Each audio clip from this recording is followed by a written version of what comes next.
22. Segunda Reis, capítulo 22, verso de número 11. Nós vamos ler do versículo 11 até o final do capítulo, até o versículo 20. Em seguida a gente lê o capítulo de número 23 até o verso 3, só para a gente entender melhor. Na verdade, todo o contexto dessa mensagem é um pouco extenso, mas a gente consegue entender um pouco lendo isso, ok?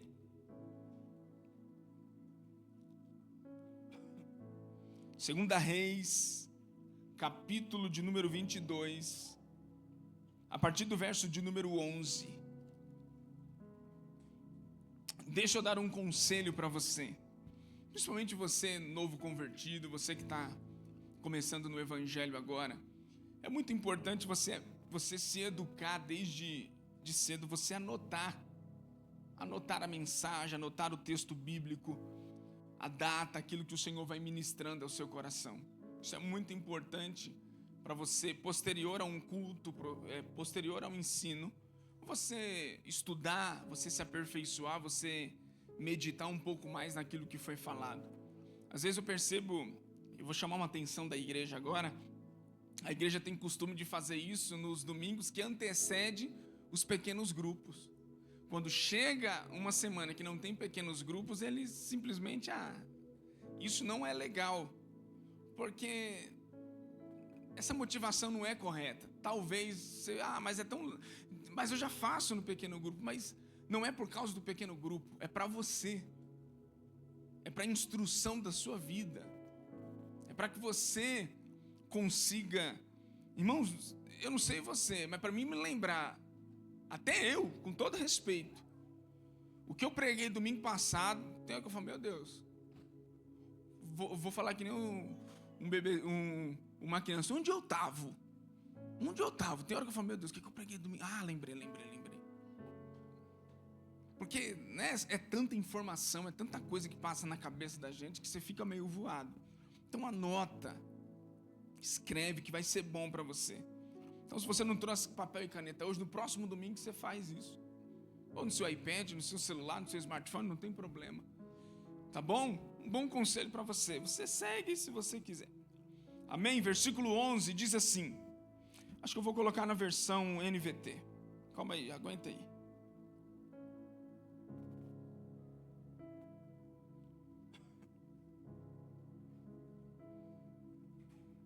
Segunda Reis, capítulo de número 22, verso 11 diz: quando o rei ouviu o que estava escrito no livro da lei, ele rasgou as suas roupas.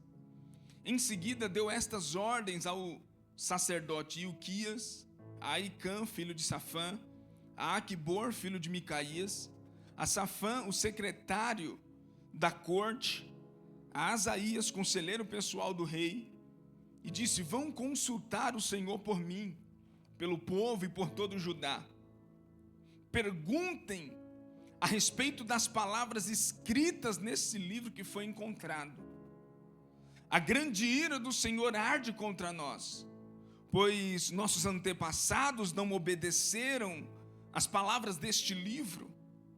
Eles não fizeram tudo o que ele diz que devemos fazer. Então o sacerdote Ilquias, Aicã, Aquibor, Safã, Aias foram ao bairro novo de Jerusalém consultar a profetisa chamada Hulda. Ela era esposa de Salum, filho de Tiquivá. Cada nome bonito, né? Que você pode, quando você tiver com dúvida de escolher nome para o seu filho, você vai na Bíblia que você vai encontrar uns nomes bem legais. Tiquivá, olha que legal. Filho de Arás, responsável pelo guarda-roupa do templo. Ela lhes disse: o Senhor, o Deus de Israel, falou: voltem e digam ao homem que os enviou, que assim diz o Senhor: trarei desgraça sobre esta cidade e sobre os seus habitantes. Todas as palavras escritas no livro que o rei de Judá leu se cumprirão, pois o meu povo me abandonou e queimou incenso a outros deuses, e estou grandemente irado com eles por tudo que fizeram. A minha ira arderá contra este lugar e não se apagará. Mas vão ao rei de Judá, que os enviou para consultarem o Senhor, e digam-lhe que assim diz o Senhor: a respeito da mensagem que acabaram de ouvir. Você se arrependeu e se humilhou diante do Senhor, quando viu o que eu disse contra esta cidade e contra os seus habitantes,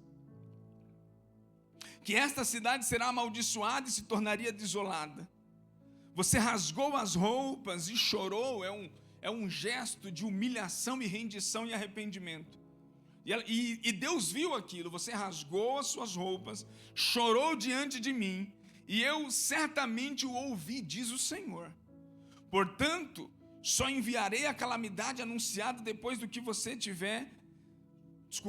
Portanto, só enviarei a calamidade anunciada depois que você tivesse reunido aos seus antepassados e tivesse sido sepultado em paz. Você não verá a desgraça que trarei sobre esta cidade. Então eles levaram a mensagem ao rei. Agora vai para o capítulo 23, a partir do versículo 1. Josias mandou chamar todas as autoridades de Judá e de Jerusalém, depois que ele ouviu. Então o rei subiu ao templo com os sacerdotes e os profetas e com todo o povo de Judá e de Jerusalém, dos mais simples até o mais importante, e leu para eles todo o livro da aliança, encontrado no templo do Senhor. O rei ficou em pé no lugar de honra, junto à coluna, e renovou a aliança na presença do Senhor. Comprometeu-se a obedecer ao Senhor e a cumprir os seus mandamentos, preceitos e decretos de todo o coração e de toda a alma. Confirmou desse modo os termos da aliança escritos no livro, e todo o povo se comprometeu com a aliança. Embora seja uma leitura um pouquinho extensa, eu acredito que você tenha entendido um pouco do que nós lemos aqui.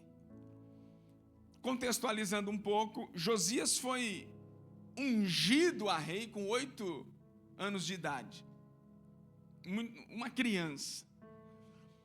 18 anos depois, no tempo do reinado dele, histórias dizem que eles estavam fazendo algum tipo de escavação dentro do templo, em algum lugar, e eles encontraram, possivelmente, o livro de Deuteronômio. Quando eles encontraram o livro da aliança, a lei de Deus, você lê daí, está do versículo 1 até o versículo 10, a partir do versículo 11, que é a nossa leitura, que nós fizemos aqui agora, diz que quando eles encontraram o livro, a primeira coisa que eles fizeram foi levar o sacerdote, levar os profetas e levar ao rei Josias. E o que eles fizeram? Tendo o rei ouvido as palavras do livro da lei, eles leram para o rei o que estava escrito na lei. E o que aconteceu? A Bíblia fala que o rei, ele rasgou as suas vestes, é um símbolo de humilhação. Um símbolo de humilhação, ele rasgou as suas vestes em um símbolo de arrependimento. Por quê? Porque ele ouviu o que estava escrito na lei e falou: meu Deus, nós estamos fazendo tudo errado. Nós seremos destruídos dessa forma. Nós vamos perecer. Ele se arrependeu, você leu o texto aqui, ele fez uma convocação, ele foi até uma profetisa, pediu para os seus servos, os sacerdotes e profetas, se dirigirem até uma profetisa e pedir conselhos a Deus. E ela envia uma mensagem de Deus dizendo: essa cidade não vai ser destruída agora, por causa do gesto de arrependimento do rei de vocês não vão perecer agora, mas pelo que fizeram seus antepassados, depois que você perecer, Josias, eu vou ter que cumprir, são consequências, haverá grande destruição nessa terra. Irmãos, uma vez eu pensando sobre isso, muitos pais, eles não estão entendendo o que pode acontecer nos próximos dias com seus filhos. Essa próxima geração, ela pode em algum momento, e ela já está vivendo, à beira de uma apostasia do evangelho, à beira de uma renúncia total às escrituras. Não estou falando de ninguém do mundo, Estou falando dentro da igreja. E nós não estamos, às vezes, percebendo. E nós precisamos, infelizmente, há um senso de urgência hoje em trabalhar com as crianças, em trabalhar com os adolescentes, em trabalhar com os pais. Às vezes a gente vê o trabalho que eles estão fazendo, que o ministério está fazendo com as crianças aqui, é lindo de se ver. Mas eu percebo que às vezes os pais também precisam ter um tipo de posicionamento diferente diante das escrituras também. A igreja não tem como papel educar. A igreja não tem como papel 100% ali dizer, não, a igreja tem que mudar. Não, a igreja... O que adianta a gente estabelecer um certo tipo de conduta dentro da igreja, na sala dos kids, e em casa não ter? Aqui a criança ouve louvores e adoração a Deus. Lá, eu não sei, o nosso discipulado vai até a porta da casa da pessoa. O que ela faz da casa para dentro não compete a nós. A gente não consegue. Se ela abrir a porta, entra-se, mas não. Então, é uma das coisas que se vê muito no Antigo Testamento. O pecado de um líder, o pecado de um rei, ele se arrependia e Deus falava, tá bom, nos seus dias eu não vou trazer a famosa vingança ou a consequência do pecado. Mas só que a próxima geração vai pagar um preço alto. A próxima geração. Grave isso, a próxima geração. O que acontece é que nós precisamos voltar, se é que eu posso dizer assim, a estabelecer no coração da igreja um evangelho simples e genuíno, puro. Nós não precisamos acrescentar nada. O evangelho por si só tem um poder de transformação. Ah, pastor, mas a gente precisa fazer alguma coisa diferente para os jovens, né? Senão, isso tudo não é proibido, mas também não pode ser a doutrina central de salvação de alguém, de estabelecimento, de crescimento, de maturidade de alguém. Você trabalha com um tipo de linguagem ideal para uma criança, para um adolescente, para um jovem, para um adulto.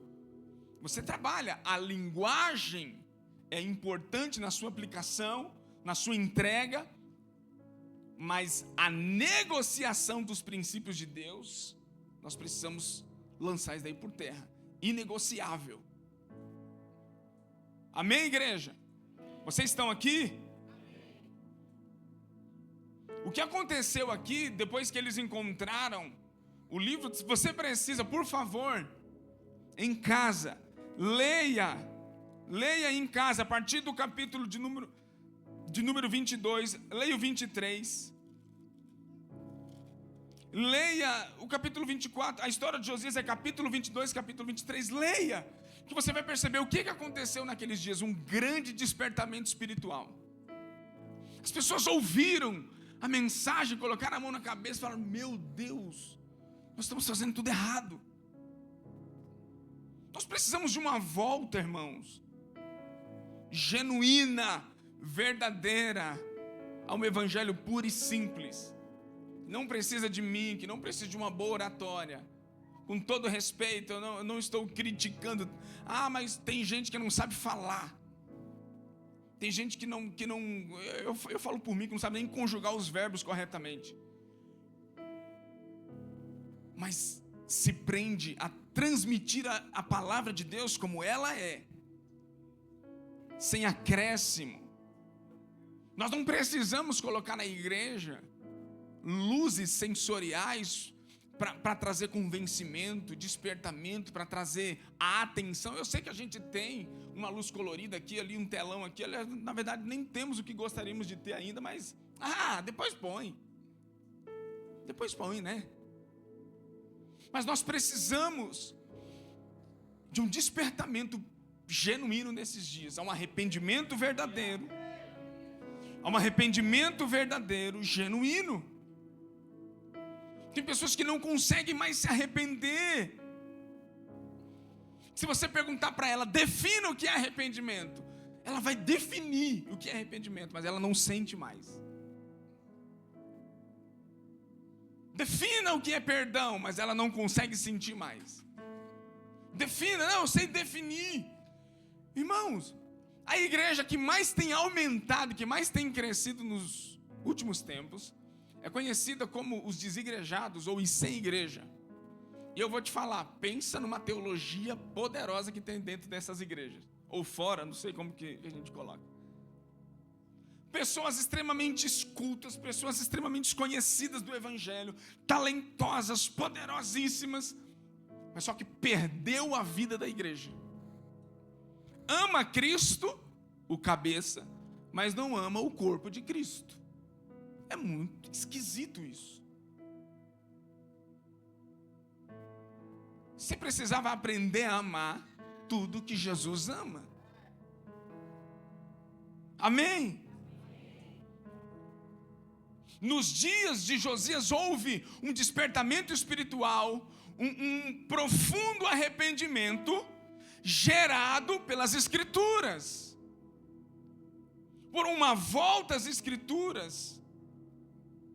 Eu acredito que o avivamento que nós precisamos da nossa nação tem muito a ver com um retorno da igreja a um evangelho puro, simples e genuíno, que não precisa de muito arrudeio, que não precisa de muito glamour para ser pregado. E a Bíblia fala que quando ele ouviu aquilo, ele ficou de pé em um lugar de honra junto à coluna, e ele fez uma renovação de aliança com Deus. Ele promoveu no meio do povo um compromisso de dizer: a partir de hoje, diante do que nós estamos vendo, nós precisamos nos arrepender dos nossos pecados e nos voltar com o coração, com a alma, com o corpo, com toda a nossa força para o Senhor. E a Bíblia fala que todo o povo confirmou os termos daquela aliança que estavam em Cristo.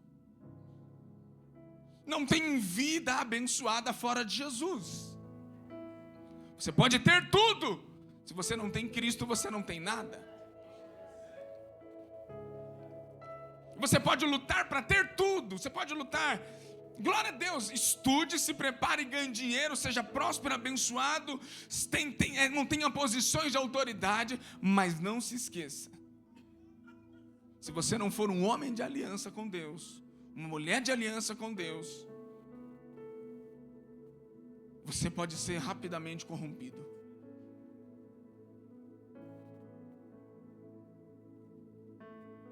Pastor, mas eu vi tantas pessoas que ela era tão de Deus, e quando ela chegou lá em cima, ela se perdeu. Na verdade, ela usou aquilo que ela tinha nas mãos, talvez uma promoção pela igreja, se promovendo através de algo, de alguém, era o que ela tinha. Mas quando ela chegou lá, ela só revelou o que ela já gostaria de ter há muito tempo.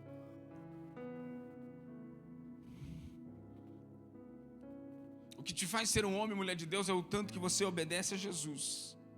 É o tanto que, irmão, Josias, um rei, quando ele olhou, quando ele leu as Escrituras, ele falou: meu Deus, nós estamos errados, nós precisamos fazer algo. O que te define desse mundo, do mundo em que nós vivemos, é que você não é conduzido por aquilo que o mundo, pela agenda do mundo, por aquilo que o mundo está estabelecendo. Você precisa, eu e você, como filhos de Deus, devemos ser conduzidos pela agenda do céu, pela palavra de Deus, por aquilo que Deus está dizendo.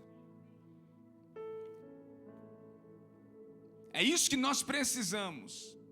A Bíblia fala também que no livro de Esdras, capítulo de número 7, verso de número 10, a Bíblia fala que também houve um grande reavivamento ali. Esdras fez a mesma coisa diante do povo. Quando eles voltaram para Jerusalém, depois que eles passaram muitos anos na Babilônia, cativo, que eles retornaram para Jerusalém, Neemias teve um papel fundamental da construção dos muros de Jerusalém. E é importante você perceber nas Escrituras a importância que é os muros de uma cidade. A força de uma cidade estava nos seus muros. Lembra de Jericó? Só precisava derrubar um muro. Só precisava derrubar um muro. Então por que que Deus, ele levantou um homem para reparar os muros de uma cidade, porque fala de proteção, fala de força. E Deus levantou outro homem, Zorobabel, para reconstruir, Ageu, nos tempos de Ageu, para reconstruir o templo. E aquela famosa frase de Ageu capítulo 2, versículo 9, e a glória da segunda casa será maior do que a da primeira, está falando do templo. Mas presta atenção, reparou os muros, a força de Jerusalém, reparou o templo, a estrutura, algo que Deus, glória a Deus, Deus estabeleceu aquele lugar para que o nome dele fosse glorificado. Mas o avivamento não é as nossas igrejas cheias, com um telão bonito. Avivamento não é uma igreja empoderada, milionária, rico. Avivamento não é uma parede preta na igreja, o pastor com a calcinha apertada, pregando e que coisa linda. Avivamento é o que aconteceu posterior, quando Ageu, ou melhor, quando Esdras chegou diante do povo, pegou as escrituras e leu ela diante do povo, e o povo se arrependeu de seus pecados. As pessoas estão andando atrás de homens. Eu não sei até que ponto você vai aguentar essa série de mensagens, mas você vai ter que aguentar. As pessoas estão atrás de homens de profecia, de profetada. Diga para mim, por favor, profetiza na minha vida. Diga o que vai acontecer. Diga, por favor, o que eu vou ter. Ora por isso, para que alguma coisa aconteça. O fulano de tal vai estar lá, eu vou lá, ora por mim. O apóstolo vai estar lá, vai lá, ora por mim. E vai lá e faz, por favor, faz alguma coisa na minha vida. Você está atrás de pessoas, de homens. Precisa aprender a pegar a sua Bíblia, entrar no seu quarto, fechar a sua porta e buscar o seu Deus. Dentro da igreja, é claro, dentro da igreja tem um trabalho de discipulado, de aceitação dos novos convertidos, de buscar consolidar aqueles que estão começando agora, que talvez não entendem alguns preceitos do evangelho, outros estão ainda nos princípios elementares. Outros já estão avançados. Então a gente chega diante da igreja, a gente tem que pôr um cardápio diante da igreja, onde aquele que já conhece de Bíblia, extremamente pontual nas escrituras, ele tem que ter maturidade para entender que talvez aquela mensagem daquele domingo do pastor, ela vai ser uma mensagem que vai alcançar naquele dia aquele irmãozinho, que talvez ainda não ouviu muita coisa sobre o evangelho, ele está começando. E a graça da igreja está quando ela compreende que aquela mensagem, ao mesmo tempo que ela educa aquele que está começando, ela também alimenta aquele que já tem as suas faculdades exercitadas, como diz a Bíblia. Mas 3 atitudes que Esdras tomou que foram importantes. Primeiro, em Esdras 7:10, Esdras tinha decidido dedicar-se a estudar a lei do Senhor. Segundo, a praticar a lei do Senhor. Olha para o seu irmão e diga assim: irmão, posso falar um negócio? Vai, irmão, me ajuda aí. Olha para o senhor e fala assim: irmão, posso falar um negócio? Acorda. Não, estou brincando. Fala assim: irmão, posso te falar um negócio? Não se preocupe com o tanto de versículo que você vai decorar. Fala para ele, irmão, me ajuda aí, por gentileza. Fala assim: meu irmão, não se preocupe com o tanto de versículo que você vai decorar. Fala assim para ele: se preocupe em cumprir, em obedecer os versículos que você lê todos os dias. Mas eu não decorei, mas obedeça pelo menos o tanto que você está lendo. Se esforce, não só, empenhe esforço para obedecer mais do que para decorar cada versículo. Então Esdras se dedicou a estudar primeiro, para depois praticar a lei, e depois ensinar os decretos e mandamentos do Senhor. Como que você vai ensinar algo que você não aprendeu? Como que você vai transmitir algo que você não aprendeu? Aí o pai quer que o filho seja poderoso na presença de Deus, que ore, que leia a Bíblia, que busque. Mas o pai diz assim: vai lá, filho, vai lá. O pai vai ficar aqui, que o pai não...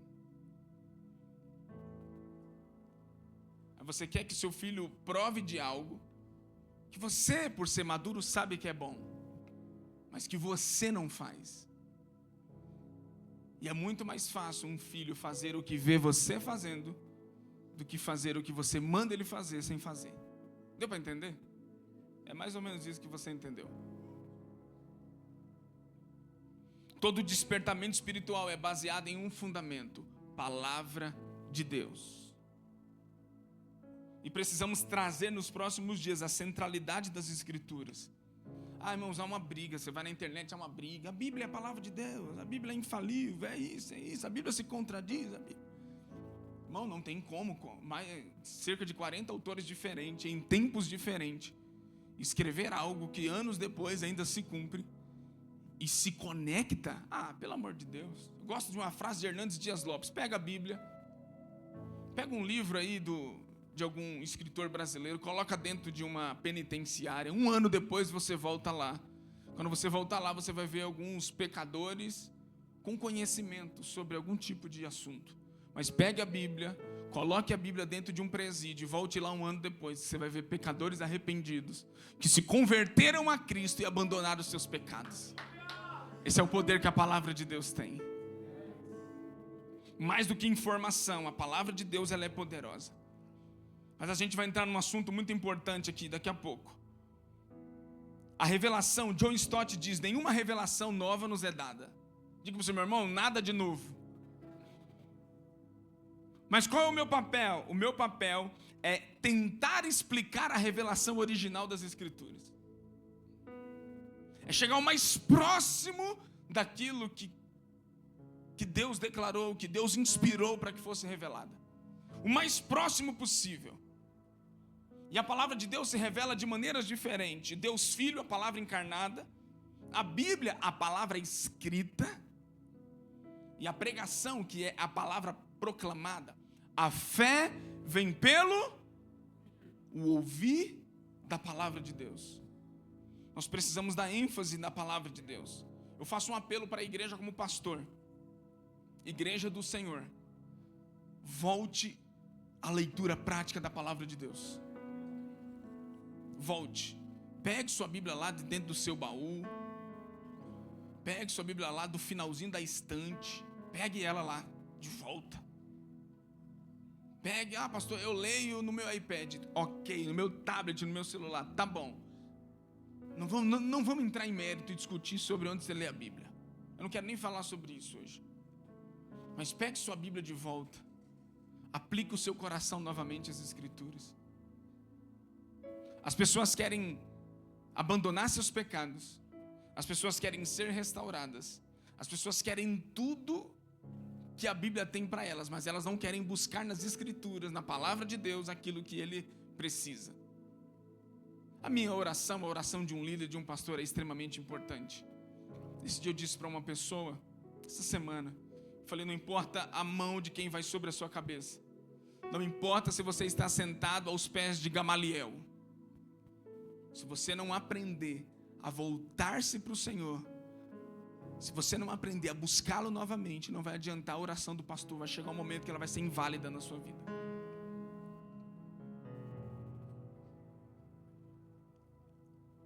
E em nome de Jesus, atraídos para o reino, estou falando para vocês aqui com muita autoridade, com muito temor: tire as muletas espirituais da vida de vocês. Tire as muletas espirituais. Não dependa de homens, dependa de Cristo. Amém? Existem 4 problemas enfrentados que são graves pela igreja nesses dias e que são causados justamente pela falta de ensino bíblico. Algumas igrejas, e glória a Deus por isso, continuam com as escolas bíblicas dominical. Irmãos, eu me converti nesse tempo, pegava a revistinha da CPAD, ia para a igreja pela manhã para estudar as lições. Isso é gostoso demais. Às vezes a gente substitui por um culto, ok, não tem nada de errado com isso, mas a gente vai perdendo o senso de estudo bíblico. Graças a Deus que a gente consegue aqui na igreja ter os nossos discipulados de casa em casa, onde a gente estuda a palavra de Deus. Mas eu sinto ainda, Renatinho, que ainda não, a gente precisa de mais.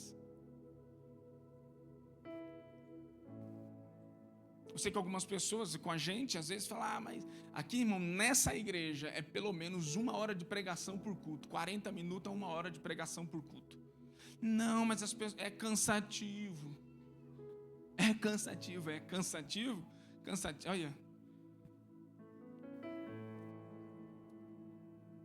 cansativo é chegar no seu trabalho e alguém está necessitado de uma palavra de Deus e você não sabe nem onde está Esdras. Está no caixão, pastor, eu sei. E você não sabe nem onde está 1 Samuel, 2 Samuel, 1 Reis, 2 Reis, 1 Crônica, 2 Crônica, Esdras, Neemias e assim vai. Você não sabe. Isso não é legal, igreja. Eu estou sendo pastorzão aqui hoje, amém? Amém? Mas existem 4 problemas enfrentados pela igreja hoje, que é justamente causado pela falta de ensino bíblico. A influência dos ensinos místicos, primeiro ponto. O que é isso, pastor? As pessoas estão atrás de experiência e não da verdade. As pessoas estão atrás de uma nova revelação, atrás de profecia, atrás de prosperidade, e não atrás da verdade que liberta ela. Pessoas que não vivem o poder da palavra, e sim de moveres. Onde tem um mover, eu estou ali, atrás de um mover. Geralmente, às vezes, um culto de ensino onde o pastor não dá 3 mortal para trás, e não dá nenhuma revelação, a pessoa sai dizendo, mas que culto frio, né?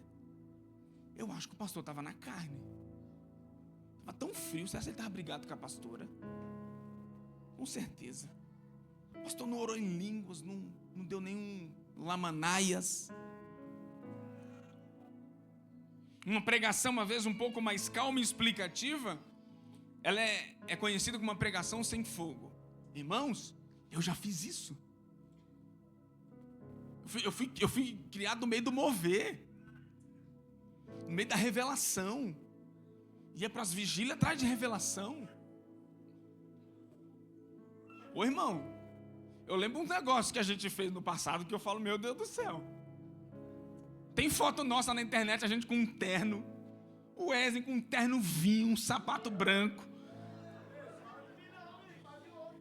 Eu vou falar de mim. O Hermes está morrendo de medo. O Hermes com a camisa. O Hermes com uma camisa de azul cetinha, assim que você vê de longe, parece um anjo chegando na igreja. Eu tinha um sapato que ele era, sabe o calçadão de Ipanema? Eu usava aquilo em todo lugar que eu ia, rapaz. Uma vez quando a gente foi para o Rio de Janeiro, Renato, lembra em 2009? Eu fui com aquele sapato. E os carioca, num calor da bexiga, os caras ministrando louvor de short, camiseta, eu lá botando uma calça, um sapato. Os caras, mano, pra onde você vai? Eu falei, eu vou pro culto. Os caras, tira isso daí, pelo amor de Deus, velho. E o religioso, atrás de profecia, ia lá na vigília do Fabiano Faia lá, para ver se recebia. Deus fala comigo nessa noite, usa um profeta, Senhor. Ô irmão, calma, não tem nada de errado em Deus usar alguém, eu creio nisso. Deus me usa, Deus usa alguém para falar comigo. Nos meus dias de luto, eu falo, Deus usa alguém, por favor. Aí acaba o culto, eu falei, tá bom, vai, deixa eu ler a Bíblia. Mas o que tem acontecido? Os ensinos místicos, e não vou falar sobre isso hoje, eu vou falar no próximo domingo sobre Jeremias, capítulo 23, a estratégia de muitos líderes espirituais para manipular o rebanho de Cristo é justamente através de falsas visões, falsas profecias e ensinos mentirosos. Deixa para a semana que vem essa daí. Que é o quê? O misticismo. Pessoa, eu lembro uma vez que eu fui estudar à noite, porque não podia, porque senão eu ia sair da igreja na semana. Eu fui estudar à noite, o líder falou assim, eu tive uma visão com você. Eu falei, do quê? Eu tive uma visão que você estava encostado assim na porta da escola, com um caderno na mão de toque e com um cigarro na mão. Eu falei, eu?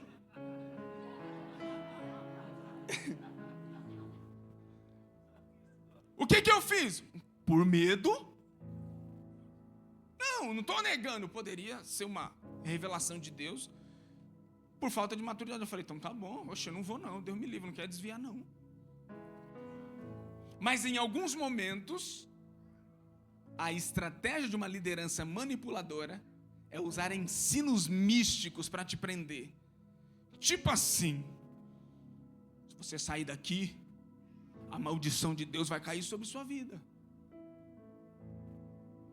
Se você que congrega aqui na Traído, se você for para a igreja do pastor fulano, sai daqui para você ver. Vai ter separação. Eu ouvi isso daí já, hein? Vai ter divórcio. A mão de Deus vai pesar sobre você. Deus vai te pegar. Eu falei, meu Deus do céu. Meu Deus, e agora o que eu faço? Oh, meu Deus, o que eu faço? Alguém faz alguma coisa por mim.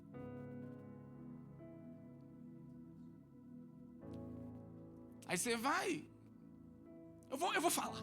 Aí você vai numa igreja onde você não conhece a vida do pastor, mas o pastor tem um espírito de revelação que sabe lá Deus de onde é esse espírito. Aí o pastor dá uma palavra, fala que o seu marido vai voltar, que o seu filho que está preso vai ser liberto antes do tempo, que Deus vai enviar um anjo, e você fica cativo àquilo. Eu estou falando de coisas, irmãos, que eu vejo acontecendo no meio das igrejas, e notícias por aí, que as pessoas estão emocionalmente frustradas com a igreja, feridas com a igreja. Ultimamente, eu tenho sentado, eu estava no Unity, no último Unity, vi um cara chorando, cheguei para falar com ele. Quando eu cheguei, ele sofreu algo terrível na vida dele, e pior do que isso, ele se frustrou com Deus, e ele falou, eu era líder na igreja, pastor. Eu falei, sério? Ele é. Acho que o Gui estava comigo. O Gui estava comigo, não é? Eu era líder na igreja. Eu falei, mas a igreja não te deu apoio? Ele, não. Por ser um líder, eles achou que eu ia me levantar sozinho e me curar sozinho, mas eu não consegui. Perdi família, coisas que eu nunca cometi, pastor, quando eu era do mundo. De droga, bebida e prostituição, agora eu estou fazendo. E ele falou, eu estou sentindo que Deus está me chamando. Eu falei, amém. A gente orou por ele, pegamos o contato dele. Oi? Que legal. Aí você vai em outro lugar, a pessoa, eu também estou ferido com a igreja. Eu estou ferido, porque o pastor me prometeu coisa que Deus, mas talvez Deus nem mandou o pastor falar aquilo. Ele falou para ver se você vinha para a igreja, para ver se você era atraído para a igreja. Você não tem que ser atraído para a igreja, você tem que ser atraído para o reino. Entendeu? Não, Renato é meu aluno nas piadas sem graça. Né, Renatinho? É meu aluno nas piadas sem graça. Não, na verdade o Renato, ninguém supera o Renato. Outra coisa também, segundo ponto, que tem sido danoso para a igreja nesses dias. A influência do liberalismo, do tudo pode. Onde a palavra confronta, não, mas não é assim. Tira de lado. Por que agora surgiu a ideia de que a Bíblia não é a palavra de Deus? De que a Bíblia contém a palavra de Deus e é atraídos para o reino. Eu, como pastor dessa casa, nós refutamos isso. A Bíblia é a palavra de Deus. E ponto final. Você gostando ou não? Pastor, então vamos debater. Vai debater com César Cavalcante. Eu não debato, eu não tô... Rapaz, não debato nem com a minha esposa em casa, porque eu perco. Eu vou debater. Apesar de que, né? Meu pai dizia uma coisa legal. Wellington, mulher, você só não ganha numa coisa na mulher. Não vou falar não, pra gente não sair brigado. Não vou falar não. No diálogo. Mulher sabe dialogar, irmão. A influência do liberalismo, a negação das escrituras. Aí a pessoa faz assim, pega isso daqui. Pega isso. Para ela o que vale é o que Jesus disse. O que Jesus disse é o que vale, o que está escrito em Malaquias. Não, Jesus não falou do dízimo. Malaquias, deixa Malaquias de lado, eu não vou dar dízimo. Não, o dízimo, ó boca aberta. Não vou dar dízimo porque o dízimo é da lei. Mentira, não é da lei. Não, o dízimo não é do Novo Testamento, também não é. O dízimo, o primeiro homem, grave uma coisa, a lei das primeiras coisas. Tudo que Deus falou pela primeira vez você leva em consideração. A primeira vez que Deus disse não é bom, Ele disse com respeito ao relacionamento, quando Ele disse assim, não é bom que o homem esteja só. O diabo faz o quê? Tira as pessoas da comunidade, tira as pessoas da comunhão, porque é a arma poderosa que Deus usa, é a arma de Deus que Ele disse como princípio, que não é bom que o homem esteja só. O diabo faz o contrário. A primeira aparição do dízimo, Abraão. Ninguém pediu, Ninguém falou. Abraão só deu dízimo para aquele que lhe dava pão e vinho.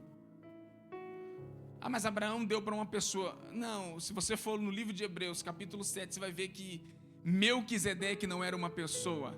Melquisedeque era uma tipificação de Jesus Cristo. Então, quando você dizima, você não dizima a uma pessoa, você dizima a Cristo. Se você não tem aliança com Cristo, então a pessoa pega aquilo que lhe convém das Escrituras, e ela tira todo o poder das Escrituras, e ela só pega aquilo que faz bem para ela. Ela não quer Malaquias capítulo 3, versículo 10, que fala de dízimo, mas ela quer Salmos de número 23. Porque é agradável, ela quer Salmo 91. Na hora da luta, ela ora o Salmo 91. Guarda a minha vida, Senhor, aquele que habita no esconderijo do Altíssimo. Mas na hora de cumprir um princípio, ela diz, não, isso daí é da lei, eu não concordo com isso. Você está aqui comigo?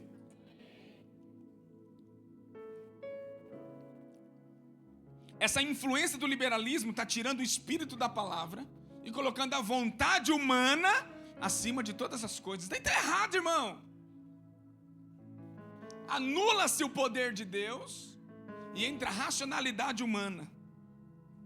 Outra coisa, terceiro ponto, a influência de uma falsa espiritualidade. Para a pessoa espiritual é aquele que anda orando em línguas 24 horas. Ô irmão, o que adianta você orar 12 horas, orar em línguas e não conseguir parar mal de falar do seu irmão?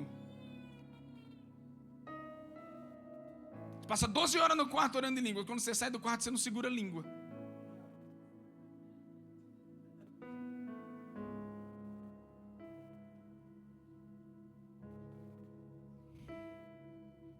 A influência da falsa espiritualidade. Há uma frase que Hernandes Dias Lopes fala que é muito legal, que talvez a gente vai falar um pouco aqui depois. A fraqueza dos púlpitos está gerando morte na igreja. Não tem uma mensagem que confronta, que traz poder de Deus mergulhada no óleo da unção do Espírito Santo. E o problema é que o sermão, quanto mais ruim ele é, mais ele endurece o coração do povo. E como disse, se eu não me engano, John Wesley, ou você coloca fogo no seu sermão, ou você pega o seu sermão e coloca ele dentro do fogo. Mas tem que ter fogo de Deus. Mas você tem que discernir o que é fogo de Deus. Não é sobre mover, não é sobre movimentação. Você lembra quando Geazi, ele pegou o bordão para ressuscitar o menino? O que aconteceu? Nada. Nada. O bordão é sinal de autoridade. Tem autoridade? Tem chamado? Não, Deus me chamou, Deus me entregou algo poderoso. Mas quando você pega no bordão, não tem vida, não tem autoridade, não tem mais... O negócio não flui. Por causa da influência de uma falsa espiritualidade, uma boa impostação de voz. Aleluia. Uma boa oratória, são tudo estratégias. Impostação de voz, falar corretamente, trazer seu... Tem um pouquinho de manipulação também, que parece espiritual, parece, tem forma, jeito espiritual, mas por dentro não tem mais vida. E essa influência de uma espiritualidade falsa, ela precisa cair por terra, irmão. Essa semana a gente ouviu de um livro muito legal do Laércio lá, qual que é o nome? Humanamente espiritual. As pessoas pensam que ser espiritual é deixar de ser homem. Mas a verdade, quando você compreende realmente o que é o espiritual, você nunca anula o quão pecador e quão homem você é. Que espiritualidade não tem a ver você ver anjo toda hora. Eu queria que você me entendesse de forma correta, que eu não estou anulando visões espirituais, profecia. Não, pelo amor de Deus. Nós somos uma igreja que crê nos dons espirituais. Nós não somos cessacionistas, não. Amém? Nós acreditamos que os dons não cessaram. Eu acredito nisso. Eu acredito nisso. Mas essa falsa espiritualidade muitas vezes está em cima de um púlpito. Sem vida, sem fervor, sem paixão, sem amor. E nós precisamos urgentemente voltar o nosso coração para o Senhor. Como diz Erdo Adbaldes, homens mortos pregam sermões mortos, e os sermões mortos matam. A palavra de Deus, como diz em Hebreus capítulo 4, versículo 12, ela é viva. Projeta para mim, por gentileza. Hebreus capítulo 4, versículo 12. Pois a palavra de Deus é viva e poderosa, é mais cortante do que qualquer espada de 2 gumes. Irmão, ela corta aí, dá a volta e corta aqui também. Que penetra entre a alma e o espírito. Ei, a palavra de Deus é poderosa para discernir aquilo que é do espírito, daquilo que Deus estabeleceu no seu espírito e o que a sua alma está gerando. E a voz da sua consciência se parece muito com a voz do espírito. Como que eu sei quando é Deus que fala e quando é Deus que não está falando? O que eu tenho que fazer? Não, você tem que ir para a palavra. Se não tem embasamento nas escrituras, corre que é laço. Entre junta e medula, aí começa a entrar em lugares profundos do coração, do interior, e traz à luz até os pensamentos e desejos mais íntimos. Epa! A palavra de Deus traz luz até nos seus desejos mais íntimos, aquele que você não conta para ninguém, que só Deus sabe o que você pensa. Fala assim, irmão, olha para o seu irmão e fala assim, irmão, você pode esconder de mim, mas Jesus está te vendo. Por quê? Porque a palavra é viva e eficaz. João capítulo de número 6, versículo 63, a palavra de Deus é espírito e vida. Onde a palavra de Deus é pregada com alegria, com fervor e com amor, ali há espírito e vida. A palavra de Deus é o poder de Deus para a salvação de todo aquele que nele crê. Não é sobre um homem, não é sobre uma pessoa, é sobre Cristo, é sobre a palavra viva, é sobre o Senhor Jesus. Amém? Você está vivo? Quarto problema enfrentado nesses dias, e eu finalizo aqui a primeira parte, para você não achar que eu estou acabando. Relaxa. A superficialidade nos púlpitos.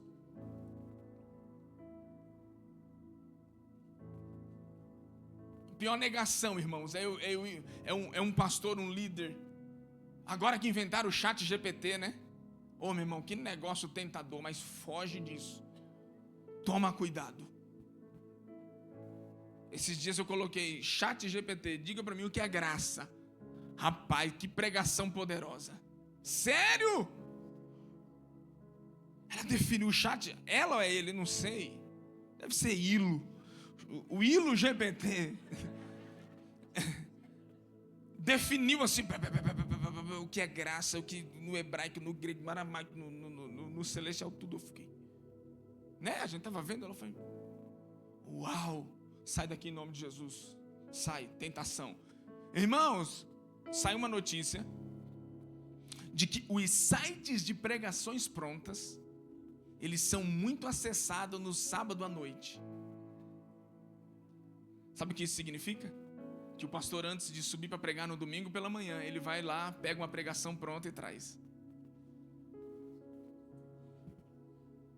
A igreja vai morrendo. A igreja vai morrendo. As pessoas já não têm mais vida, não têm alegria, não têm mais paixão, elas vão morrendo, vai morrendo, vai morrendo, vai morrendo. Até que um dia tem uma igreja lotada, com todo respeito, eu não estou aqui direcionando a vocês, mas até que um dia você tem uma igreja lotada de cadáver, um monte de zumbi dentro da igreja, que lota as cadeiras da igreja, mas não tem mais paixão por Deus, vive da pregação do domingo. Nada contra, mas essa palavra aqui é para te ativar, para que você chegue na sua casa, na sua escola, no seu trabalho e fale assim, agora eu vou fazer diferente. Agora eu vou fazer diferente. Então a superficialidade do púlpito tem que cair por terra. Um líder, seja ele Seja o pastor, seja de louvor, seja ministro de louvor, tenha paixão no seu coração, tenha afeto, paixão, desespero pela vida de oração. Busque a unção de Deus, busque o poder, cante com unção, ministre com unção, toque com unção, pregue com unção, ore com unção, sirva com unção. Vá lá no seu trabalho, trabalhe na unção. O crente cheio da unção manda a glória para cima. E quem conhece essa daí? Nossa, tem... Manda a glória para cima e recebe poder. Ele passa o mar vermelho e sai do lado de lá. Irmão, eu lembro que numa hora dessa nós já estava voando no aviãozinho de Jesus. Um púlpito fraco produz uma igreja fraca. A igreja sem vitalidade espiritual não consegue crescer. E o que tem acontecido na superficialidade do púlpito? Uma igreja fast food, que gosta de alimento rápido. Não tem paciência na construção da pregação, de início, meio e fim. Ah, pastor, já sei o que ele vai falar. Ah, tá bom. Eu já conheço isso. A palavra de Deus se renova dia após dia. A igreja não é fast food, que você vai lá, pega só uma marmitinha, leva para casa e come aquela marmita a semana inteira. Ah, não, tem que acabar em nome de Jesus. Tem que se levantar uma igreja apaixonada pela vida de oração, apaixonada pela adoração, uma igreja que ama a palavra de Deus, que ama os necessitados, que está disposta a quem passar no seu caminho, não passar desapercebido, porque você tem sempre uma palavra para aquela pessoa. Não, as pessoas, irmão, que caia por terra isso, as pessoas não estão procurando a verdade, elas procuram aquilo que funciona. O que funciona, vamos lá, deu certo, eu quero. Elas não estão procurando aquilo que é correto, elas estão em busca do que produz resultado. Em nome de Jesus, o Senhor não te chamou para esse lugar, o Senhor te chamou para um lugar de arrependimento. Ah, quando o Josias abriu as escrituras diante do povo, sabe o que aconteceu? Quebrantamento, arrependimento. O apóstolo Paulo acreditava que a palavra de Deus era a centralidade de todas as coisas. Paulo tinha um conceito elevado das escrituras, por isso que ele declarou em 2 Timóteo, capítulo 3, versículo 17, ou melhor, versículo 16 e 17, toda a escritura é inspirada por Deus. Quantos creem nisso? Então diga, toda a escritura é inspirada por Deus, útil para o ensino, para a repreensão, para a correção e para a instrução na justiça, para que o homem de Deus seja apto e plenamente preparado para toda boa obra. Se você crê, a palavra de Deus te prepara para toda boa obra. Paulo tinha tanta convicção da palavra de Deus que ele chegou a declarar aos Gálatas, dizendo, mas ainda que um de nós, ou até mesmo um anjo, que desça dos céus e vos pregue outro evangelho que diferente daquele que pregamos a vocês, que seja maldito.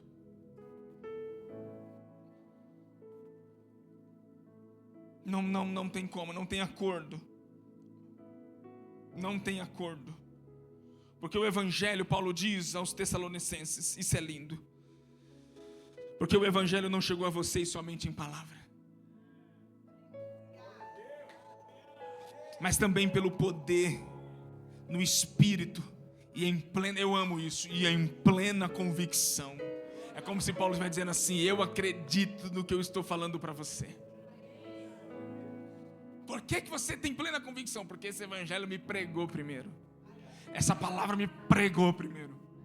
Essa palavra, quando ela veio ao meu encontro, ela me cravou no coração, e eu tenho convicção de que essa palavra pode mudar a sua vida e mudar a sua história. Levante suas mãos.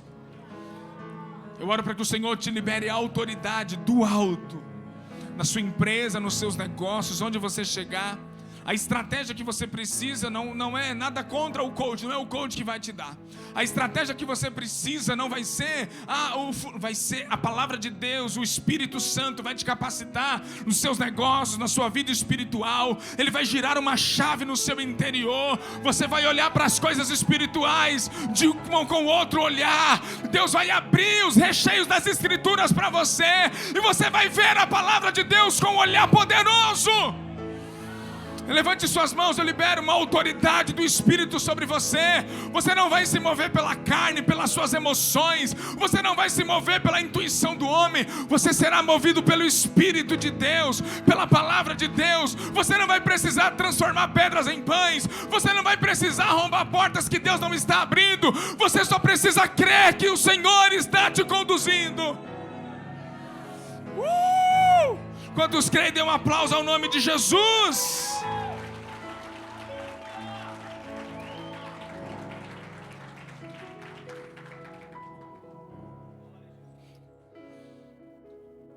Aleluia! Sobre a palavra de Deus, ela foi inspirada por Deus, escrita por homens. Ela foi concebida no céu, mas ela foi nascida na terra. Essa é a palavra de Deus. O seu autor é divino. O seu conteúdo é infalível. A sua mensagem é eficaz. A sua influência é universal e o seu poder é irresistível. Essa é a palavra de Deus. Sabendo primeiramente, disse Pedro, que nenhuma profecia da Escritura provém de particular elucidação humana. Ninguém tinha capacidade do próprio homem de reproduzir uma palavra tão profética como é as Escrituras. Porque nunca jamais, é o que Pedro diz, nunca jamais qualquer profecia foi dada por vontade humana. Entretanto, homens santos falaram da parte de Deus. E o meu papel aqui, o meu papel aqui não é trazer uma nova revelação. O que eu estou falando para você não é uma nova Bíblia, não é um novo conteúdo, está escrito. Nós só estamos reproduzindo para a igreja aquilo que traz vida. Ô irmão, deixa eu te falar uma coisa. A palavra, ela contém nutrientes.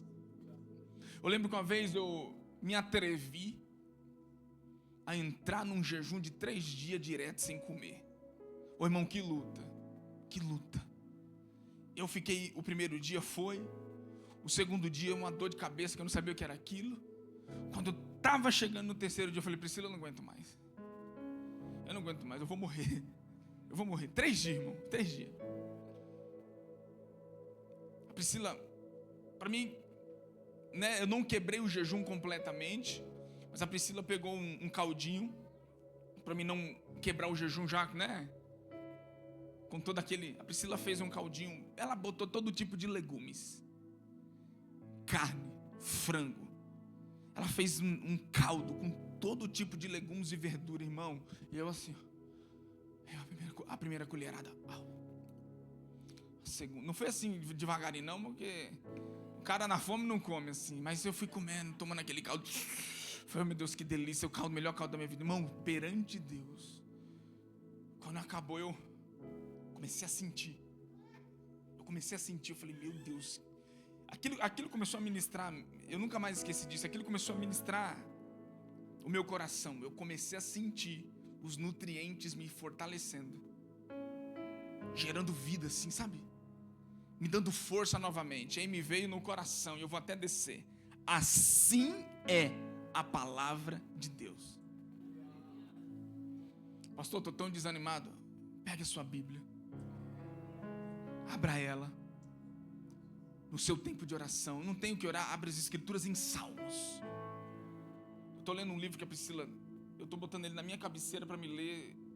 Sempre antes leio e tiro um cochilo, ou então durmo, de forma proposital, que se chama Formados por Deus, de John Piper, que é sobre Salmos.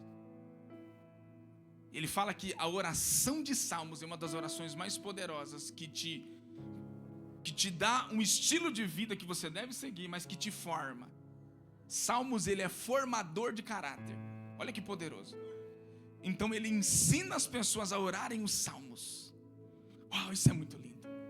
Irmão, você pega a palavra de Deus e começa. Você está fraco, desanimado? Pega a palavra de Deus. Pastor, mas eu não tenho força. Se esforce para isso. Se esforce, pega a palavra de Deus, entra no seu quarto e leia ela. Eu não vou entender nada, não se preocupe, é nutrientes. Eu não sei plantar cenoura, eu não sei plantar nada dessas coisas. Mas eu sei, uma coisa eu sei, que existem nutrientes nela. Que aquilo que eu preciso ela tem. Palavra de Deus, não se preocupe o quanto você vai entender. Daqui a pouco você entende. É assim.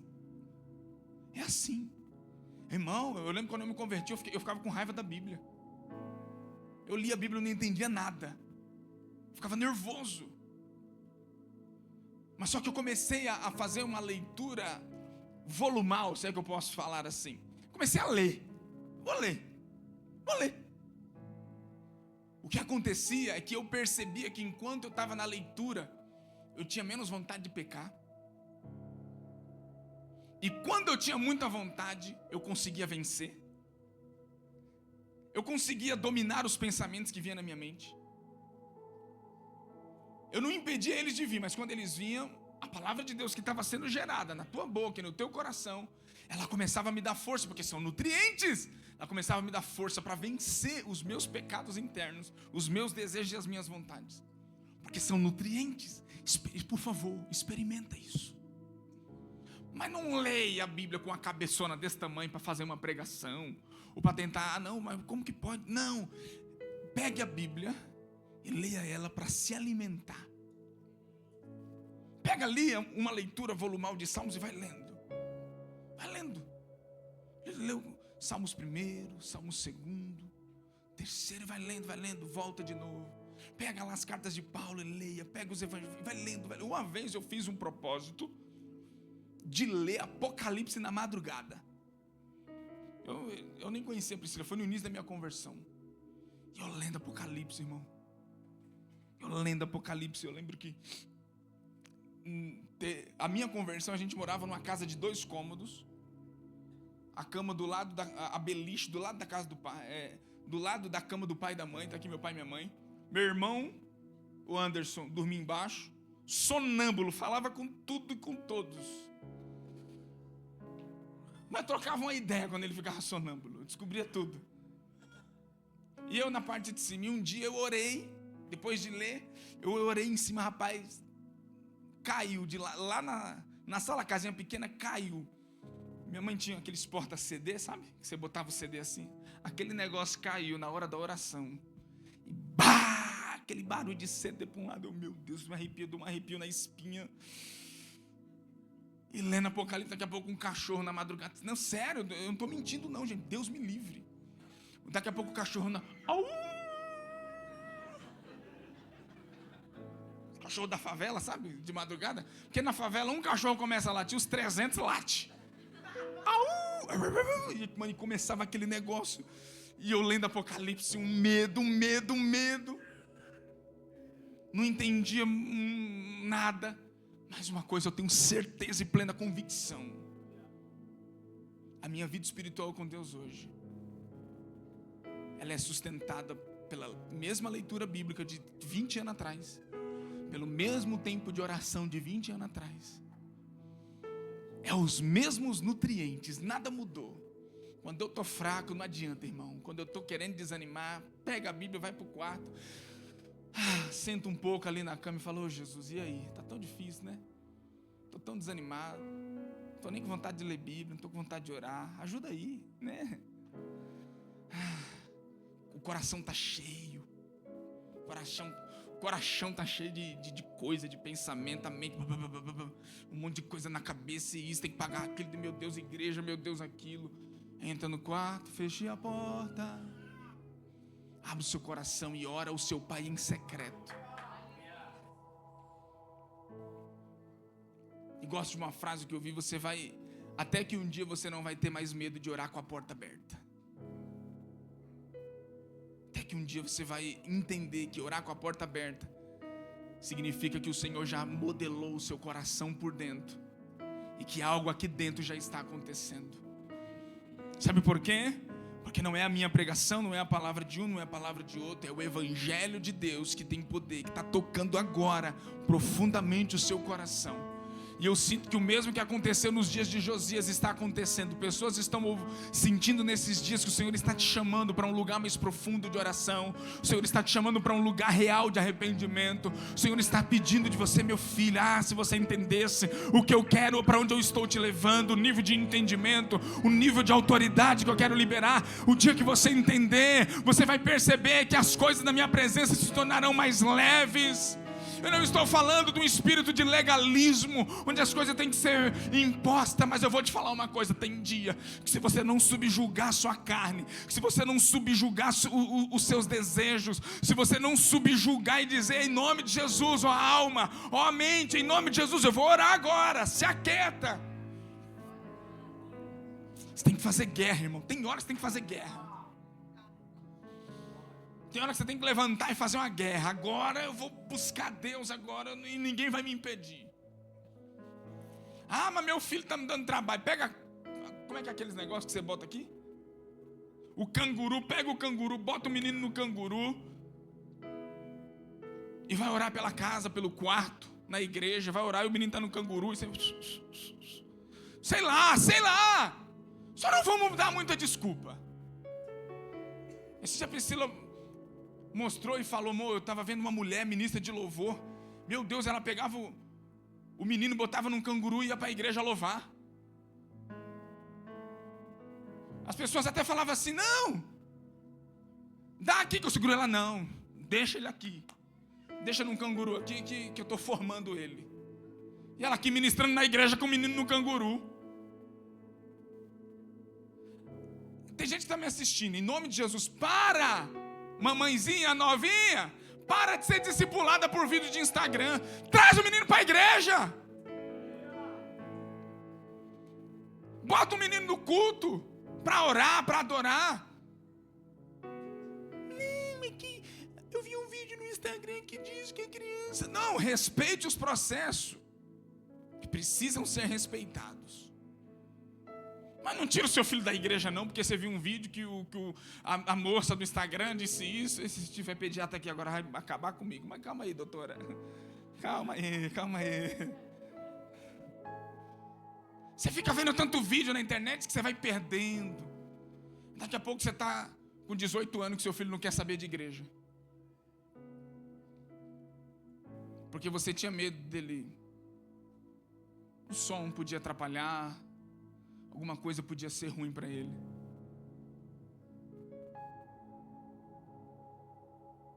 E eu agradeço por ter sido, com meus 12 anos, ter sido criado no banco da igreja. Eu agradeço. E Deus não me dá um filho, às vezes, porque eu acho que eu vou ser muito enxerido. Porque eu não vivo, eu já tirei o Instagram desse bendito celular. Porque no Instagram você não vê gente pobre, você vê gente que sabe de tudo. Eu falei, cansei disso, pelo amor de Deus. Você está vivendo de vídeo de internet, você não vai viver a vida da igreja. Você quer? Então se levanta e vai para aquilo que Deus tem. Fica botando desculpa, fica dando desculpa, não sei se vou, se não vou. Um dia Deus vai abrir os teus olhos. Aí, ó, Mateuzinho, isso mesmo, Mateus, grita, puxa a barba do teu pai, é isso. É isso. Mas a criança atrapalha. Não atrapalha, não. Se atrapalhar, na verdade não é nem atrapalhar, se exceder um pouquinho, para lá os pais, tudo lá, os marmanjão, tudo que as crianças no colo. Para a mulher ouvir a palavra de Deus aqui. E assim vai.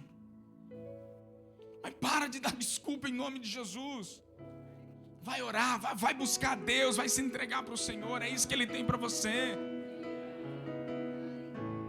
Quem aqui hoje está vivendo de... Eu não sei se vai dar, mas quem aqui está vivendo de desculpa para Deus aqui? Levanta a mão.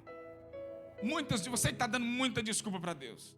Todo tipo, não vai levantar. Um ali, eita, acaba corajoso.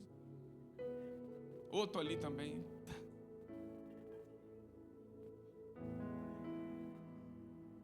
Outro ali também, outro aqui no púlpito também. É tanta desculpa, irmão. Não, eu não faço isso por causa daquilo. Eu não vou para a igreja porque me feriram. Eu não vou para aquilo porque me machucaram. Eu não vou fazer isso porque o pastor fez isso, porque fez aquilo, e assim vai. Ô irmão, pelo amor de Deus, chegou o tempo de você se levantar desse trem, dessa cadeira, em nome de Jesus. De você fazer aquilo que o Senhor te chamou para fazer. De você se levantar em autoridade diante da presença de Deus. Esse dia eu estava vendo um vídeo de um pastor que foi capitão do exército 22 anos. Ele não estava para se aposentar, mas ele esperava a aposentadoria, porque a aposentadoria daria um baita salário para ele, vitalício, e um baita salário para suas 2 filhas, para sempre. E um dia Deus falou assim para ele: entrega a farda, eu estou te chamando para o ministério. Não, Deus, entrega a farda, eu estou te chamando para o ministério. E o entrevistador falou assim para ele: diga para mim aí, ô fulano, para você, o que é ser pastor? E o capitão do exército encheu os olhos de lágrimas, dizendo assim: é honra. Não existe missão mais nobre do que ser pastor. Não existe. Um capitão do exército, quando ele entregou a farda, ele disse: eu aprendi aqui no exército que você só pode deixar uma missão nobre quando você encontrar uma missão mais nobre. Está aqui. Eu encontrei uma missão mais nobre do que essa. Está desanimado porque você é crente? Está desanimado porque você está sendo perseguido? Não tem nenhum leão, você não foi lançado dentro de uma cova, por que você está desanimado? Você não foi, quem é que foi lançado dentro de uma fornalha e foi forçado a negar a Jesus? Alguém? Alguém aqui já foi colocado em alguma cruz para ser crucificado? Porque você é cristão? Não, pastor, mas quando eu estou o jovem, quando eu estou na escola que eu falo que sou crente, eles dão risada.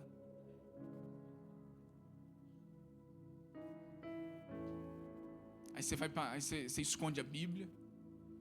A pessoa que serve o Satanás, ela não tem medo de dizer que ela serve o diabo. Ela posta, ela faz o que for. E você é o crente 007, né? Ninguém sabe que você serve a Deus no seu trabalho, que você é um discípulo anônimo. Não. Eu termino concluindo com uma frase que eu li no livro, que eu achei, com uma história que eu li num livro que eu achei legal. Um ateu chegou nas Ilhas Fiji pregando a evolução para um grupo de cristãos. Presta atenção. Com arrogância ele exaltou a ciência e zombou das escrituras e da fé dos nativos.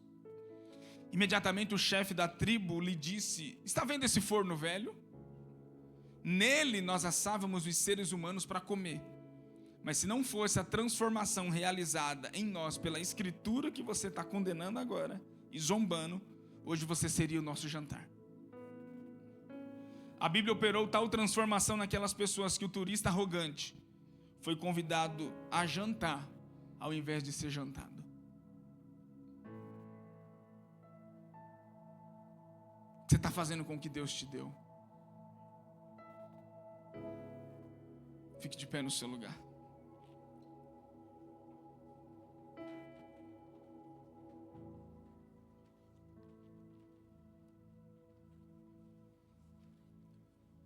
Escuta, nós precisamos de arrependimento, de um retorno genuíno.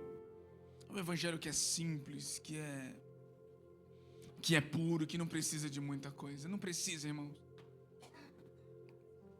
Jesus pregou para camponeses. Os discípulos de Jesus eram camponeses, homens do campo. Olha isso, homens do campo. Quanto mais intelectual era, é incrível, Jesus é incrível. Quanto mais a pessoa era intelectual, mais ela tinha dificuldade de compreender Jesus. Não é à toa que Nicodemo sentou e falou assim: por favor, me explica o que é nascer de novo. Você quer entender Deus com a sua cabeça? Você quer entender Deus a partir do seu entendimento? Deus não se explica, Deus não se entende, Deus se prova e se vive. Deus se prova e se vive. Tem coisa que você não vai conseguir provar para aquela irmãzinha que orava para que o seu filho se convertesse. Ele se converteu com ela orando no círculo de oração. E ele foi para Jesus.